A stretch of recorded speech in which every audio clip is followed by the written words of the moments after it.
اور جو دیکھ لے، جو آقا کو دیکھ لے، اسے کیا ملتا ہے؟ اسے کیا ملتا ہے؟ ایک یہودی نے آقا کو دیکھ لیا تھا، ایک یہودی بچے نے آقا کو دیکھ لیا تھا، اسے کیا ملا؟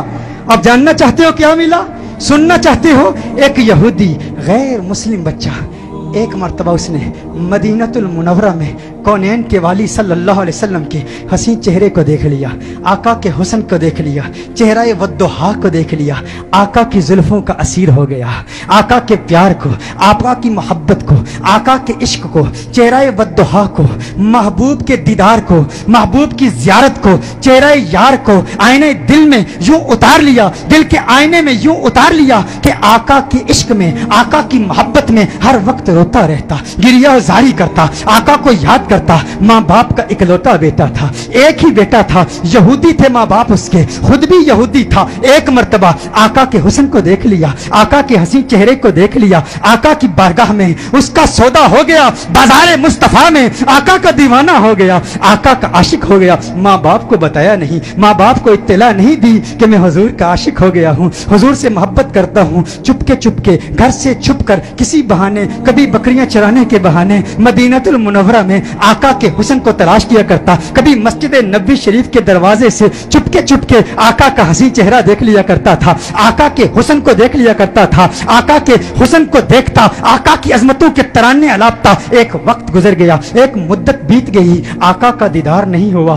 عشق مصطفیٰ کی تمنا میں، تمنائے دیدار مصطفیٰ صلی اللہ علیہ وسلم میں بیمار ہو گیا، بیمار عشق مصطفیٰ ہو گیا، اس قدر بیمار ہوا، ایسا بیمار ہو گیا کہ بستر علالت کو اپنا بچھونا بنا لیا، وہ بستر پر آ گیا۔ ماں باپ پریشان ہیں، حیران ہیں، اسے کیا ہوا؟ اچانک اسے کیا ہو گیا؟ بے شمار فزیشنز کو بلایا، اپنے وقت کے معالج حکیموں کو بلایا، اطباء کو بلایا، لیکن کسی کو پتہ نہ چلا اس کا مرض کیا ہے، اس کا مرض کیا ہے۔ کوئی ظاہری سمپٹمز نظر نہیں آ رہے، بیماری کی کوئی علامت نظر نہیں آ رہی، پریشان ہے، بیمار ہے، لیکن بیماری کو تلاش کر رہے ہیں، بیماری مل نہیں رہی، زخم نظر نہیں آ رہا، گویا زبان حال سے کہہ رہا ہے یہ زخم طیبہ ہے، یہ سب کو نہیں ملتا، کوشش نہ کرے کوئی اس زخم کو سینے کی۔ ماں باپ پریشان، رشتہ دار پریشان، عزیز و اقارب پریشان، اسے کیا ہو گیا، اسے کیا ہو گیا؟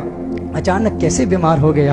اچانک ایسا وقت بھی آیا، وہ شام بھی آ گئی، وہ شام بھی آ گئی، بیماری میں بیماری شدت پکڑ گئی، اس قدر بیمار ہوا، ایسا بیمار ہوا کہ وہ شام بھی آ گئی جو اس کی زندگی کی آخری شام تھی۔ اب آواز اس کی بہت کمزور ہو چکی تھی، بہت پست ہو چکی تھی، چاہتا تھا کسی طرح مدینے والے کا دیدار کر لوں۔ یہودی ہے، ابھی تک ایمان نہیں لایا، آقا کا دیدار کرنا چاہتا ہے۔ بڑی مشکل سے، بہت مشکل سے ہمت جمع کر کے آواز بلند کرتا ہے میرے والد محترم، ہے میرے والد محترم، میری ایک تمنا ہے، میری ایک آرزو ہے، میری ایک خواہش ہے، آپ پوری کر دیں گے نا؟ والد نے کہا ہے میرے لخت جگر، ہے میری آنکھوں کے تارے، تو میرے دل کا سہارا ہے، تو تو اس دنیا سے آج جا رہا ہے، تو تو آج اس دنیا سے جا رہا ہے۔ معالج، اطباء، ڈاکٹرز نے جواب دے دیا ہے تیرے بچنے کا کوئی امکان نہیں ہے، تیری خواہش کیسے پوری نہیں کروں گا؟ کہا میرے والد محترم، مرنے والے کی خواہش تو دشمن بھی پوری کرتے ہیں،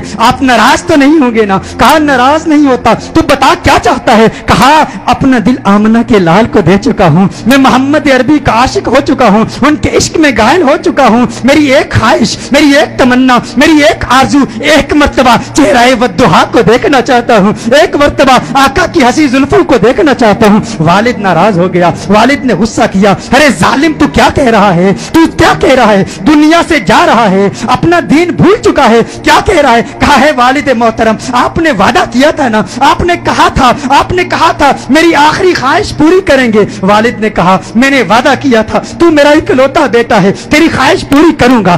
آقا کی بارگاہ میں پیغام پہنچایا گیا، رسول اللہ صلی اللہ علیہ وسلم کی بارگاہ میں پیغام پہنچایا گیا، ایک یہودی ہے پر ہے آپ کا دیوانہ، آپ کا عاشق ہے، میرے آقا رحمت للعالمین ہیں، وہ ساری کائنات کے لیے رحمت ہیں، فقط مسلمانوں کے لیے رحمت نہیں، وہ ہر مذہب سے تعلق رکھنے والوں کے لیے رحمت ہیں، فقط انسانوں کے لیے رحمت نہیں، وہ تو نباتات کے لیے رحمت ہیں، وہ تو جمادات کے لیے رحمت ہیں، وہ تو شجرات کے لیے رحمت ہیں، وہ تو جنات و ملائکہ اور ساری کائنات کے لیے رحمت ہیں۔ میرے آقا کا انداز دلبرانہ دیکھیے، میرے آقا نے صحابہ سے فرمایا صحابہ اٹھو، ایک یہودی ہے پر مجھ سے پیار کرتا ہے، دنیا سے جا رہا ہے، آؤ اس کے پاس چلتے ہیں, میرے آقا یہودی بچے کے گھر میں چلے جاتے ہیں. وہ یہودی بچہ آقا کا انتظار کرتے کرتے اب اس کی آنکھیں بند ہو چکی تھی. اب وہ انتظار کرتے کرتے اب اس کی آنکھیں بند ہو چکی تھی.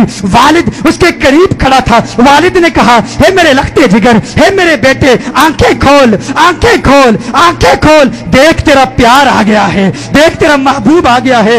ارے جس کے دیدار میں تو راتوں کو روتا رہتا تھا, آج دیکھ تیرا محبوب آ گیا ہے. اس کی جاتی ہوئی روح گویا اپنے محبوب کا نام سن کے لوٹ آئی. آنکھیں کھولتا ہے, آقا کا چہرہ دیکھتا ہے, آقا سے عرض کرتا ہے, کہتا ہے, ہے رسول اللہ, ہے رسول اللہ, یا رسول اللہ صلی اللہ علیہ وسلم. آقا آپ کا حسین چہرہ دیکھنے کا خواہش مند تھا, آج دیدار ہو گیا.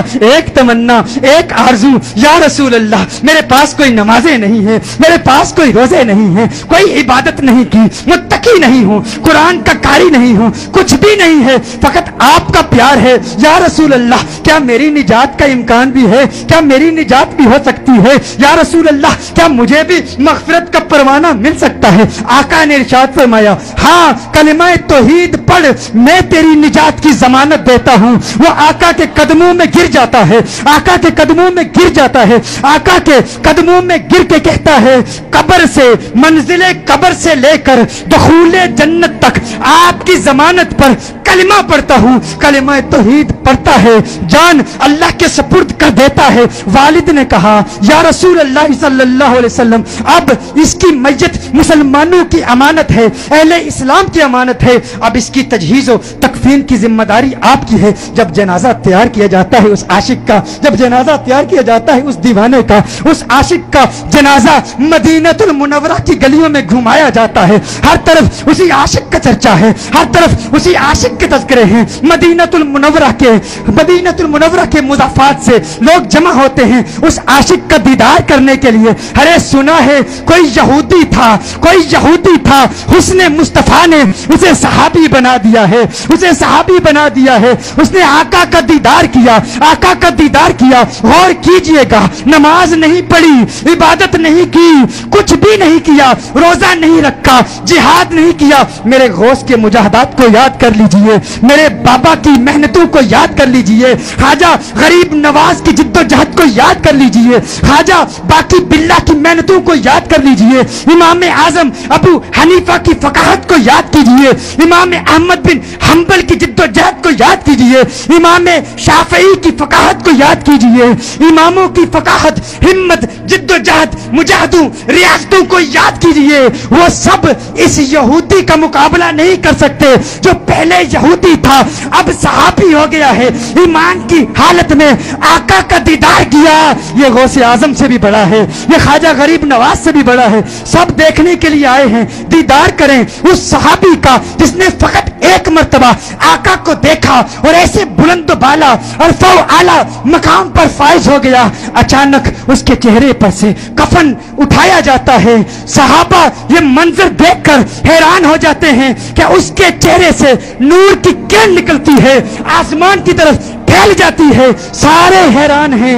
وہ صحابی جو پہلے یہودی تھا, آقا کا دیدار کیا, ایمان لایا, اب اس کی میت مسکرا رہی ہے, اس کے چہرے پر, لبوں پر تبسم نظر آ رہی ہے. سب حیران ہیں. ایک عجیب و غریب منظر صحابہ نے دیکھا. صحابہ دیکھ رہے ہیں کہ آقا پاؤں کے پنجوں کے بل چل رہے ہیں, پنجوں کے بل چل رہے ہیں, آقا یوں چل رہے ہیں. صحابہ عرض کرتے ہیں, یا رسول اللہ صلی اللہ علیہ وسلم اس کی کیا حکمت ہے؟